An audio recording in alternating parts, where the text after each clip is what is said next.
everyone, welcome to Chalchitra Talks. I'm Vani, and this is another of our guest episodes. We have Nikhil Taneja with us, who is the co founder of Yuvaa, and he is now writing his book with Penguin India, which will be his take on the toxicity of masculinity and how our society teaches young boys to become men before they actually can. I had this wonderful opportunity to sit with him and discuss the web series he's seen in the lockdown and the books he's read. So let's jump right in.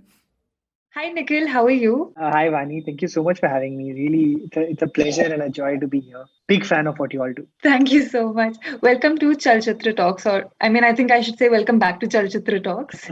I'm so glad that we're doing this. I hope we keep, doing episodes every year where both your journey and my journey has grown substantially since the last time we meet, so that we can both exchange stories. Oh, remember the last time when you met and you were a small channel and I was a small channel, and now look where all of us are. So I hope we grow together. So I'm really looking forward to your recommendations. And I want to begin with a controversial question, which might not be a controversial question now that I think in hindsight. But what is that one TV show that you absolutely detested that came out this year? I don't know if detested is the right word. There are a couple of shows that I saw fully that I did not like as much. So one of them is an American show, and it's apparently got a lot of love. It's a show called Run, which was made by Phoebe Waller-Bridge, who's created Fleabag. I was very disappointed from that show because I was expecting something magical. After Fleabag, I'm just like, man, this is going to be the best thing to happen to this year.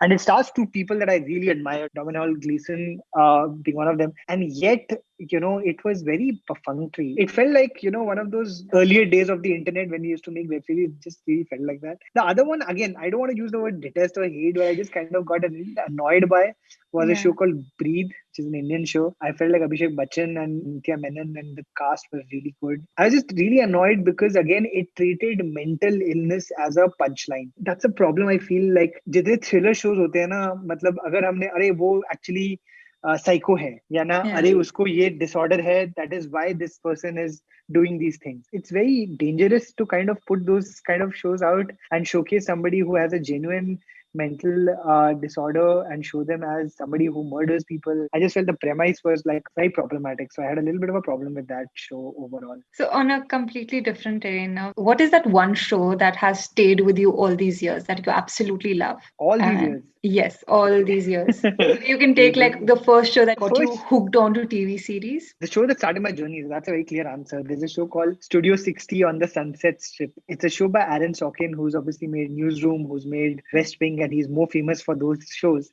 But there's this one season show that he made called Studio 60 on the Sunset Strip, which starred Matthew Perry. It also starred Bradley Whitford, who played Danny Tripp. And of course, it starred Sarah Paulson, who's become super famous after that. It was a show about the behind the scenes of a Saturday Night Live kind of group. And Matthew Perry plays the writer, creator of that. And Bradley Whitford plays the director of that. I saw this show in the third year of my engineering college life.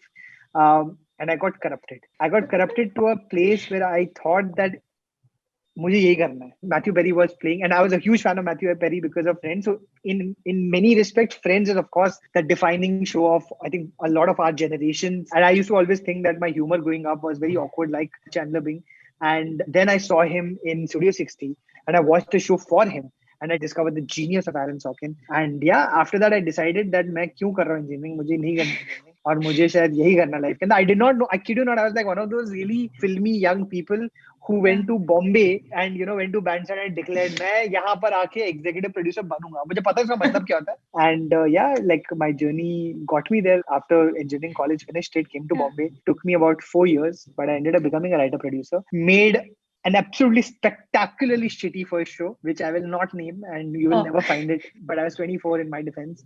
And since then, I've made a few nice things. I think I've buy films. So I think I've redeemed myself. Of course, nothing to the level of Mr. Sorkin. Is there a show that exists just के sets पे you want to be there? You just मुझे बस उसके sets पे जाना है, and then my life will be wholesome. I don't know. There's so many, man. So many. Right now, I can think of Schitt's Creek as one show that I would just absolutely.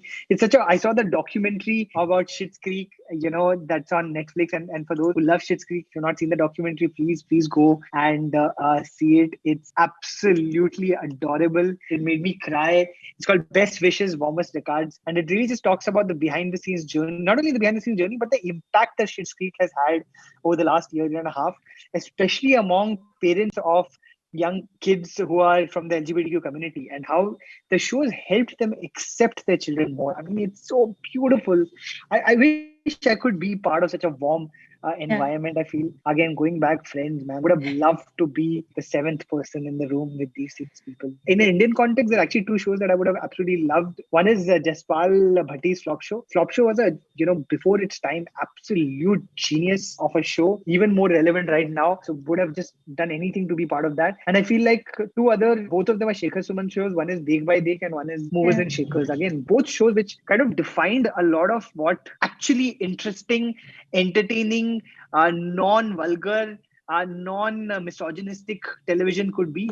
This reminds me that, Weber and I were doing this live once, and there was this guy who commented, I'm depressed and I've been so for the past 2 months. What are the shows that I should watch? And we recommended him to watch The Office, Brooklyn Nine-Nine, and other such shows. What would your recommendations be? First of all, if you're depressed, I feel like you should go to a therapist. It's not that art and content cannot help you heal. Yeah. They have pretty much done that to me for all my life. It seems on the internet that I'm a very social person, but I'm actually a very private person. I get out very less.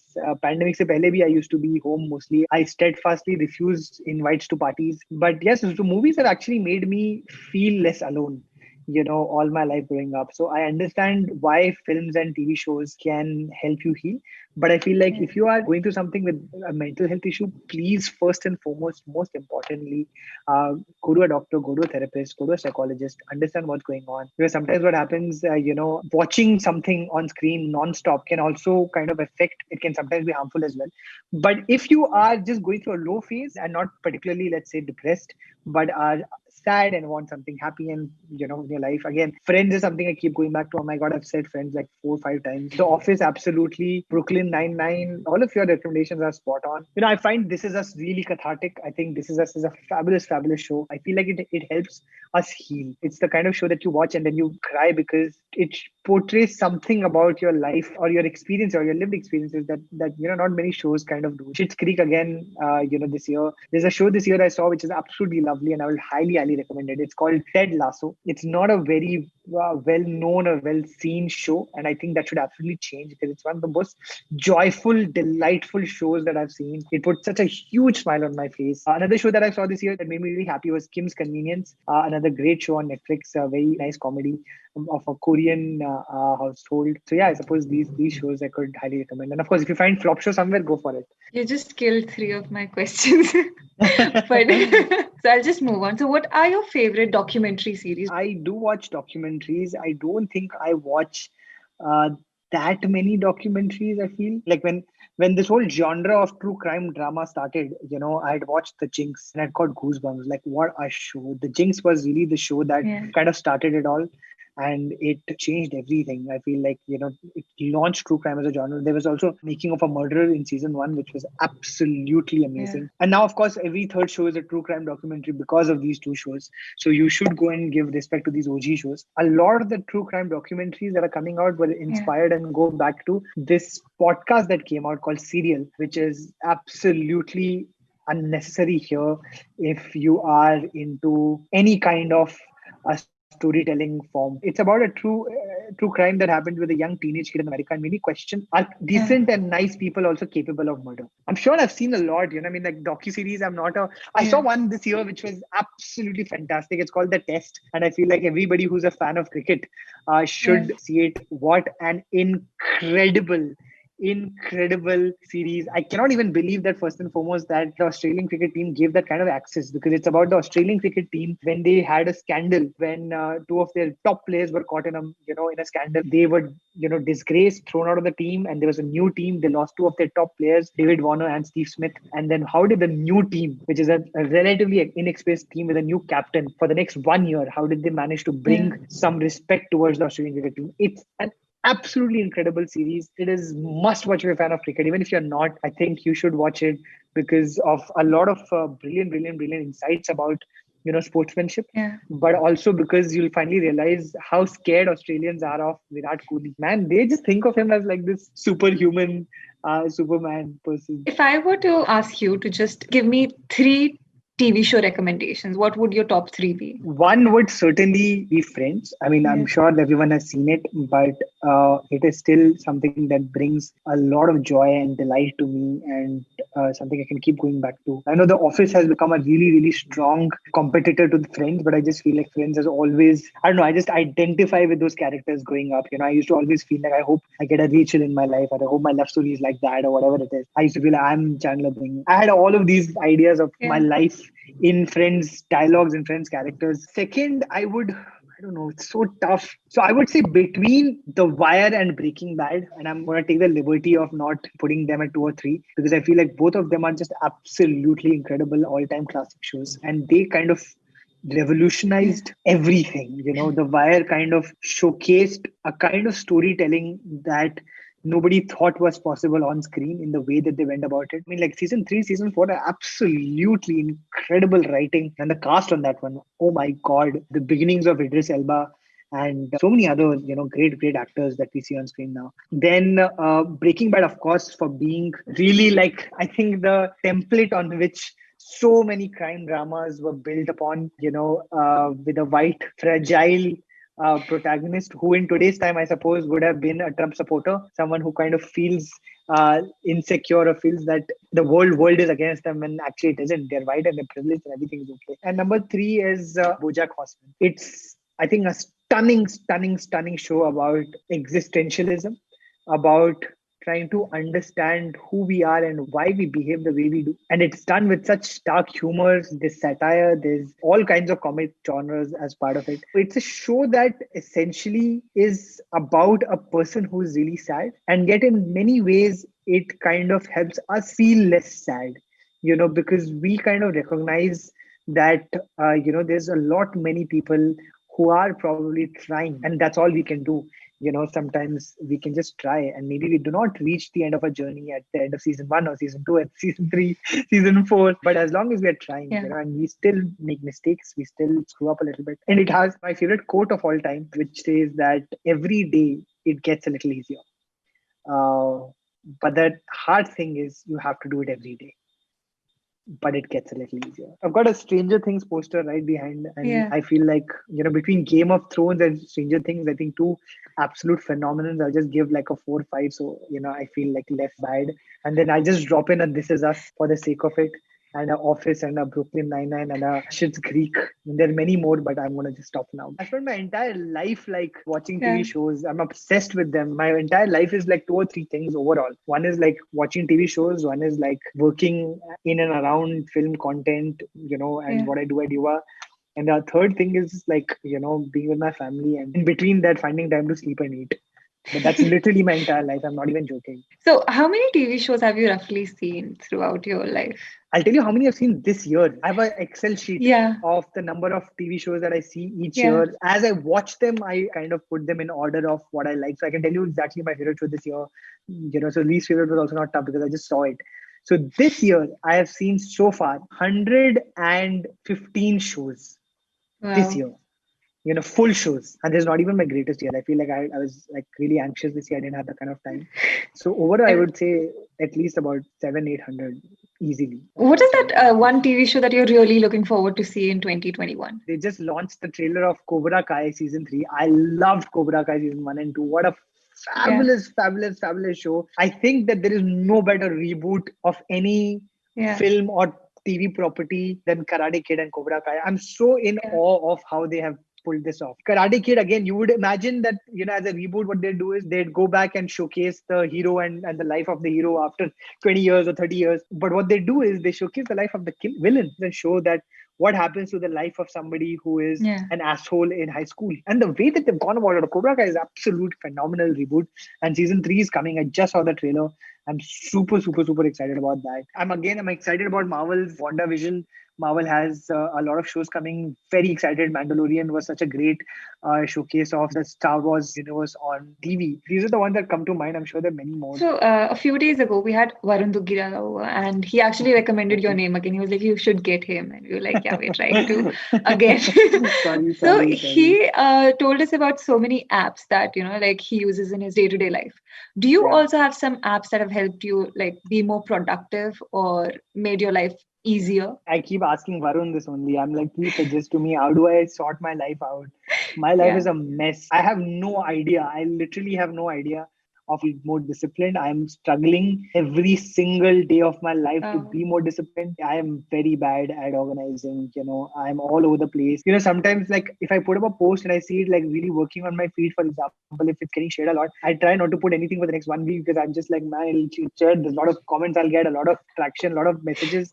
I will not be able to reply. So I'm actually someone who tries hard not to put out what I have to say unless it's absolutely essential, because I'm just worried that मुझे सबको respond करना पड़ेगा. The thing that I use very consistently is actually Mac K Notes. That's literally my go-to app for everything. But outside of that, I live on Instagram. And what about websites? Did you just come across something that maybe blew your mind? Wired, I try to read as often as I can. Wired is absolutely amazing. I've subscribed to New York Times, and try to read a lot of the columns and opinion articles of theirs, especially of Ben Smith. He talks about media and he just makes everything more interesting. I try and read the Atlantic and New Yorker, a little bit of that. I definitely read New York Magazine, which is also on the internet as a site called vulture.com. I feel like they have some of the best film-related coverage. I subscribe to Hollywood Reporter's newsletter. I've been reading it even before Substack became a thing. Then I read Empire Total Film every month. Once, I try and read that. In among Indian websites, Mumbai Mirror is the one that I read every morning. Now it's not a newspaper. I read, articles in The Wire, Scroll.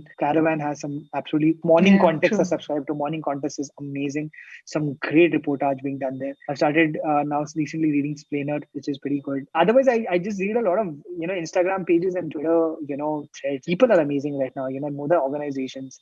Although among organizations, Yuvaa is not bad. So yeah, so on Instagram, what all handles are you obsessed with right now? The people that I follow and I really admire. Varun Duggirala being one of them. He's absolutely phenomenal. He's so cool. I love Kusha Kapila. I love the way that she's empathetic. I love everything that she kind of says and does. Sukhnid Pavemented. She's absolutely amazing. She's just about 21 and she is one of the smartest people on the internet. Faye and Andre are doing such a great job of like just talking about what's happening in the country and doing it in such a smart, sharp manner. That Indian chick, I find her absolutely cool. She's the best thing to have come out of the pandemic. I feel like, what a superstar. And I've known her from before. So I kind of see her journey and I'm just like, man, what a cool person she is. The chick Maharani, who talks a lot about Dalit issues, about identity, gender identity. Absolute amazing person. I mean, I actually kind of always read Yuvaa content every morning because I'm just like, what are you putting up? Is it good enough? Is it not? I follow Scoop Up Unscripted a lot. I think they're doing a really good job.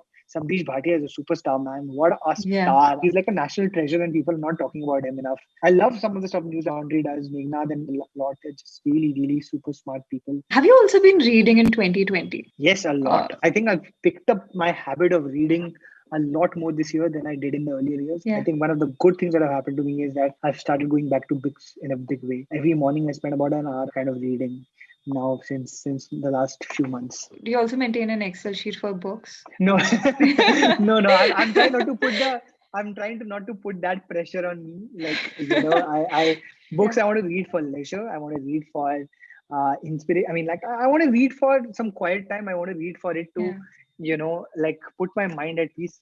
Reading books in many ways for me is like, an alternate to meditation, whereas TV shows are, I don't know, that's my social circle. In many ways, I hang out with TV shows, and I enjoy quiet time with books. I am married. I do, and I love my wife. I need to mention it right here. So it's not just TV shows and books. I also give enough time to my wife. I hope she watches this. So books have been really actually phenomenal for me this year. I'm just so glad I got back to reading. So what are you reading these days? So these days I am reading this wonderful book called Caste by Isabel Wilkerson. It's a book about how the caste system that was created, many years ago, a few centuries ago, how it really shapes our present identities, how caste became the way to separate human beings among more human and less human, and how so much of the problems that we face in the world today come back to the caste system. Must read, I feel like, if you're trying to understand caste in a larger global manner. I've been reading another book about caste called Coming Out as a Dalit by Yashica Dutt. She's written a personal story, very inspiring and very moving. Lovely memoir. My favorite book of this year, I have to say, is this book called Humankind by Rutger Bregman. He's also written another book called Utopia for Realists. But Humankind has, like, if I could have written that book, I would have written that book. If anybody asked me, like, what kind of book would you want to write in your life, it would be Humankind. And I don't think I could do a job like he did. The central premise is that everybody who says that human beings are assholes or not good people, and history pretty much says that human beings are just, they hate each other, they are not good people. He proves over and over again in every chapter that actually human beings are really, really decent. It's just that history is written by assholes, so it makes you believe that we're all assholes when we are not really. We're actually really decent, good, kind people. It's a phenomenal book, will change your perspective in so many different ways. I think I'll keep reading it every year over and over again. It's a beautiful, beautiful, stunning book. What kind of books do you eventually end up reading? There's no genre. It depends on what I'm feeling or what I want to read on certain days. Like, when I have a tough day at work or a tough few days at work, I'm like, acha, theek hai, main kaun si entrepreneurship ki book padhu, so that I'm able to like do better in my job. So, from HBR to 0 to 1 to Hard Thing About Hard Things to $1 Trillion Coach, which I'm now reading, which is a fabulous book. Otherwise, the books that I really enjoy, I mean, I really like fiction, but I think I read a lot more non-fiction because, I think non-fiction gives me a lot of perspective. I wish I could travel as much. I think I love traveling. I've traveled to a lot of countries, met a lot of people. Every time I've gone and I've just heard people, listen to them, it's made me a better person. It made me a more empathetic person, made me understand the world a little more. And I feel like books do that, right? And books kind of bring in empathy. I mean, if you're reading the right books, if you're reading May Camp, I don't know if that's going to happen. So I read a lot of non-fiction for empathy, to understand different perspectives of people that either I admire or people I don't understand. I really like fiction, especially if it is young fiction, but it's emotional young fiction. I don't even know what's the right word for it, but I would say urban young fiction in some way, because it's about contemporary young fiction. I should find out what genre this is. But stuff like, Sally Rooney, Normal People, Conversations with Friends. And Normal People is also turned a show this year. One of the top 3 shows I think this year I've seen. Phenomenal TV show. And a phenomenal book as well. Gives you such insight about who we are as young people. Chimamanda, Adichie, I love her. I love her books, Americanah. I don't think I've read enough to have to kind of talk about some of the titles that are not very well known. But at least the popular one, Mohsin, Hamid, Exit West. Again, I kind of really like non-fiction that is about our present time, that helps me understand what is happening in the world a little better. 2 strong recommendations I'll give. One is Trick Mirror by Gia Tolentino. Obama called it among the best he's read last year. Such a brilliant insight into who we are as millennials, and because of the internet and social culture, who we are becoming. There is also Ta-Nehisi Coates, who I think is one of the greatest writers of our present generation. He's written this book, We Were 8 Years in Power. If you want to understand not only what's happening in America in racial injustice, it's a must read. It gives you a certain kind of empathy in trying to understand why people behave the way they behave when they're being unkind, for whatever reason. It's about 8 years of Obama presidency and what the world started and ended up becoming during his course. Gives insight into how we went from Obama to Trump. It's just phenomenal. It just gives sharp understanding of today and the world we live in, and the world as it is versus the world as it should be. Which also reminds me of The World as It is also a brilliant book I read this week by Ben Rhodes, who's also one of Obama's chief of staff, I think. Do you also have a process of reading? For example, I pick up like 5 books at a time and I see what's working for me, and then I finish that book. But then at the same time, I also end up finishing a lot of books at the same time. So do you have a particular process of reading a book? Same. Even in my TV shows and my books, it's pretty much the same thing, except with TV shows, it's a little bit more disciplined. So with TV shows, I am watching something week on week. So like, for example, Undoing coming every Monday in India, Fargo coming every Monday in India, Mandalorian coming every Friday. So I know the dates that these shows come. My evenings are planned according to the schedule of the shows. I'm not even joking. I would say at least a decade of my life, my evenings every day have been planned to what shows coming out on what platform. With books, I have simultaneously always reading 6-7 books in different genres. So if on Monday I feel like I want to read a memoir and just kind of start my week on a quiet note, right now I'm reading Promised Land by Obama. I mean, I finished this year A Ride of a Lifetime by Bob Iger, which was again a brilliant book. On tough days, I said, like whenever I have a tough time, I pick up a startup book. I've started reading No Rules Rules by Reed Hastings. When I have some more time on my hands, when I have okay, I have 2 hours today, or on the weekend, for Yeah. example, then I read like the books that I really want to read, which are in the non-fiction genre. But then I try and finish them as soon as I could. I speak for a lot of people when I'll ask you the next question. There are many of us who struggle with anxiety, and some of us struggle with depression as well. There are people who go see a therapist. But if someone wants to pick up a book to get help for anxiety, or say someone is dealing with particular loss in their life, what should they read? I mean, do you have any recommendations for people like that? So this year, Sonali Gupta, who's a phenomenal psychologist, a therapist, she has a YouTube channel as well. She's written a book called Anxiety, and it's a fabulous book. For a young urban millennial, Anxiety is a must read.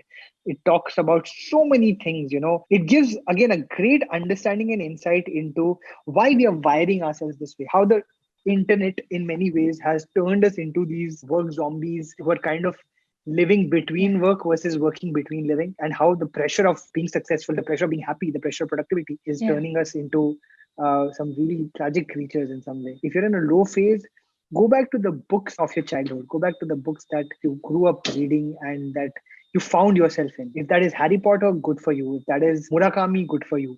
If that is Ayn Rand, for that matter, good for you.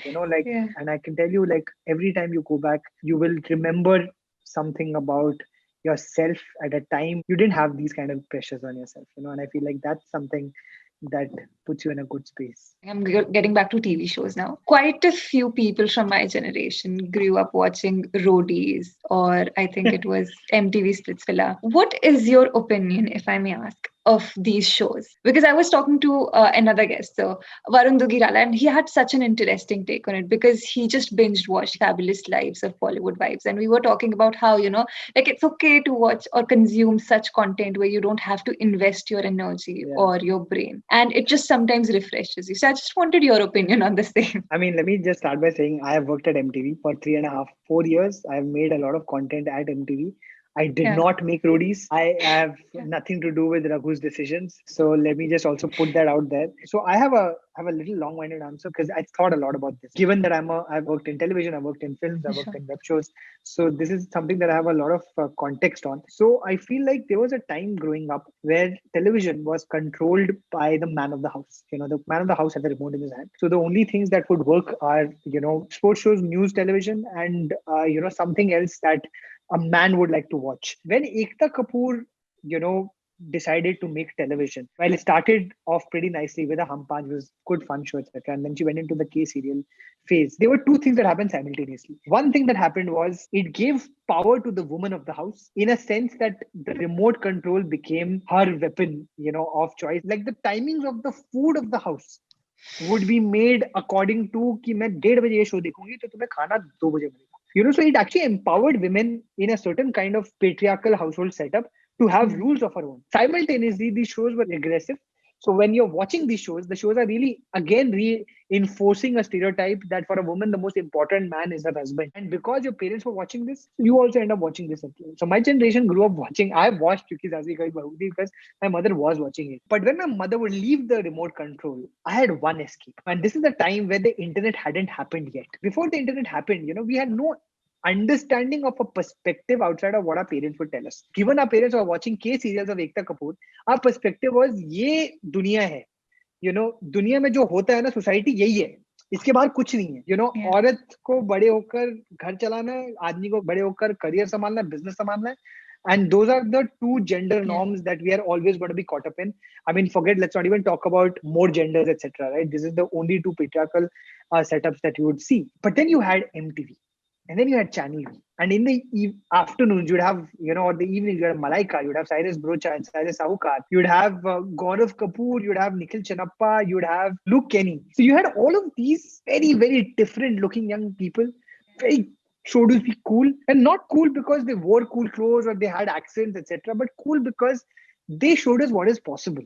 they showed that हमारी जो ना जो घर में drawing room के बाहर जो दुनिया, किचन के बाहर जो दुनिया है ना, वो भी एक दुनिया है जहाँ पर साइरस ब्रोचा भी एग्जिस्ट करता है जो बिल्कुल पागल है, who lives life on his own terms. You have a Cyrus Sahukar who is going on screen and wearing different kinds of get-ups and, you know, making us realize that you can be a grown-up man and own your identity in whatever get-up you have to. You had Nikhil Taneja who would talk about international music in a way that none of us consumed. So many of us consumed international music because of Nikhil Taneja's playlists. Malaika Arora gave us a hint of what today's Tinder world could look like. So I'm of the belief that MTV and Channel V were the greatest gifts to our generation. And I feel like Roadies, when it started, was an essential part of it. I feel like Roadies also gave a certain kind of non-Malaika, non-Nikhil Chanappa, non-urban youth a platform to express themselves. Ayushmann has come out of Roadies. Ayushmann is like today's middle-class superhero, right? And he started off as Roadies because that's what Roadies was supposed to be. It was supposed to give the average young person the opportunity to express themselves in a way that they wanted to. And it's just sad what Roadies became.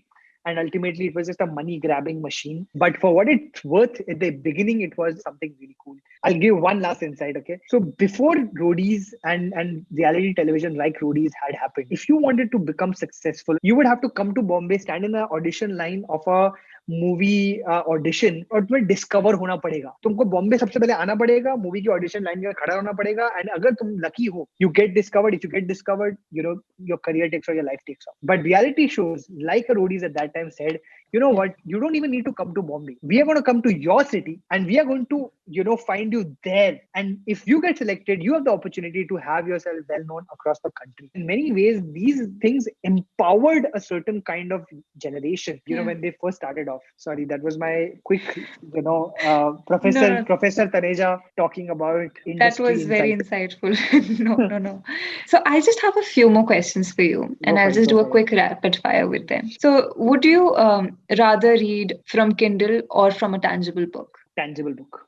I would rather read a tangible book. Nothing can replace the feeling of holding a book in your hand. And would you rather watch Kahani Ghar Ghar Ki or Kyunki Saas Bhi Kabhi Bahu Thi? I think Kahani Ghar Ghar Ki because of, I thought Ronit Roy is really cool. And one piece of art, literature, music, etc., that you happened to discover accidentally, that was an accidental discovery and it blew you away. I think I've discovered all music accidentally. I discovered music through TV shows and movies. For example, through Sex Education that came out last year, I discovered an artist called Ezra Furman, who has made some phenomenal songs for Sex Education. So if you listen to the playlist of Sex Education, beautiful songs. Amazing, happy, positive, great music. I love the lyrics as well. Super. Love You So Bad. What a great song. This year again, from BoJack Horseman, I discovered this song called Mr. Blue. One of the best songs I've ever heard in my life. I listened to it on loop for I think about 2 months after BoJack got over. Well, Mr. Blue is my discovery of the year, I think. What show do you think deserves to be a standalone film? Entourage became a film, just didn't live up to it. Yeah, I wish like Entourage was a better film. It's such a great show and such a bad film. Newsroom. Actually, I'd love to see Newsroom as a film now. You know, Aaron Sorkin, after what he's done with Trial of Chicago 7, I would love to see what he would do with the Newsroom. And what is your favorite pilot episode of any TV series? Fargo, I think, you know, Fargo, the series. I know this is a controversial opinion, but I feel that Fargo, the TV series, is better than Fargo, the movie. I feel like what Noah Hawley has done, in many ways, he has tried to give a homage to the Coen brothers, but he's outdone them. Not for the later season. The later season was a little, weak. After Breaking Bad, I feel like Fargo is the best television of the last 10 years. And one episode from one of your favorite TV series or shows that disappointed you the most? Game of Thrones, the ending of Game of Thrones disappointed me. I know it's a very cliche answer, but after spending like all of those years in watching the show, for it to end so abruptly, why did you have to cut it down to such few episodes? The reason that Game of Thrones became so big, unfortunately, the makers believed it was the big battles. But it was the drama between the characters in between the battles that would lead to the battles that was amazing. And in the end, we just had like 3 battles and then chalo ho gaya, khatam, okay, jao ghar. Similarly with Lost. I mean, Lost is again one of the greatest shows of all time. Very disappointed with the way it ended. So many of these shows, unfortunately, just don't end well, even though they're phenomenal. Yeah. Okay, and this is my last question. What is your favorite guest episode from Chalchitra Talks? I really liked Varun Grover's recommendation. I thought he had some great recommendations. वो इतने प्यार से बोलते हैं, मतलब I just want to pause and listen to it again. I even loved Biswajit Sarkar's recommendations. He had some really great recommendations. I love Dhruv Sehgal's recommendations. Really nice. I want to watch Varun's episodes. I want to see what he's 75. I know he's done 75 recommendations. I want to see what he's recommended. I also actually feel like I did a really nice episode the first time. So if you've not seen it, please go watch it. I felt like I gave some really good recommendations. Like I was really like well prepared and I had some really good responses. I gave some of my favorite shows of all time. And like, it's interesting, like last time when I came, I spoke about that I would love to make a movie someday. Then it would be a movie about one night and one day. And like the next time I've come here, I've actually had a book coming out, but not a movie yet. Hopefully maybe the next time that we meet, I can actually say that, okay, the journey started here and here I am back again. So that was my last question. And this was great. Thank you so much for doing this, Nikhil. Thank you so much, Vani. This is absolutely so much fun. I'm so glad you came here. And coincidentally, it's the same month that you shot for the episode last year. Yeah. I know this has nothing to do with what you're talking about right now, but I just remembered that the show that I'm looking forward to actually next year is Lord of the Rings. Lord of the Rings is coming out as a TV series by Amazon. Oh my God, I cannot wait for it. I also want to say one more thing. I know it's not a question you asked, but you asked about the episode that disappointed me. I want to talk about an episode that has blown me away. There's a series called Mythic Quest, Raven's Banquet on Apple TV. It's like a Silicon Valley in the video game sphere. This is one standalone episode it has, okay? And it stars Jake Johnson and Christian Milioti. Jake Johnson from New Girl, Christian Milioti from How I Met Your Mother. It stars both of them, and it's a standalone episode about love. And love when it meets work and when it meets, business, when you end up being in love with the person you start a company with. And it's such a beautiful standalone episode. I've not been able to get it out of my head. The rest of the series is like this, and then this episode is like, wait, what? Don't watch the whole show. Forget the whole show. Just watch that one standalone episode. It's so well done. So beautiful. This sounds very poetic. But before we leave, I also have a small request. It would be really nice if you could just add a line requesting our viewers to, like, share and subscribe to Chalchitra Talks. Of course. Yeah. Hi, I am Nikhil Taneja. I am very fortunate to be coming on Chalchitra Talks for a second time. I absolutely love the effort of the entire team. I'm so inspired by the efforts and consistency of the great quality content that everyone puts up on Chalchitra Talks. So please do like, share, and subscribe to it immediately. And I hope that whenever Vani call me back again. That's my goal and New Year resolution and dream for next year. That was really sweet, Nikhil. Thank you so much. I mean it. I love what you guys do. I constantly keep telling them of, in whatever way I can, I keep retweeting him and retweeting all the stuff that he puts up. But I just feel like you all have done such a tremendous job. I know it's not easy to, start something up, and to see you all having done this in the organic manner that you have. It's such an inspiration. I just hope like more people find out about the fabulous work you do. More people watch it, see it, share it, because you deserve it. Absolutely. Thank you. I hope we don't have to wait for next December to have you back. I hope so too. I really hope so too. Thank you so much, Nikhil. Have a good evening.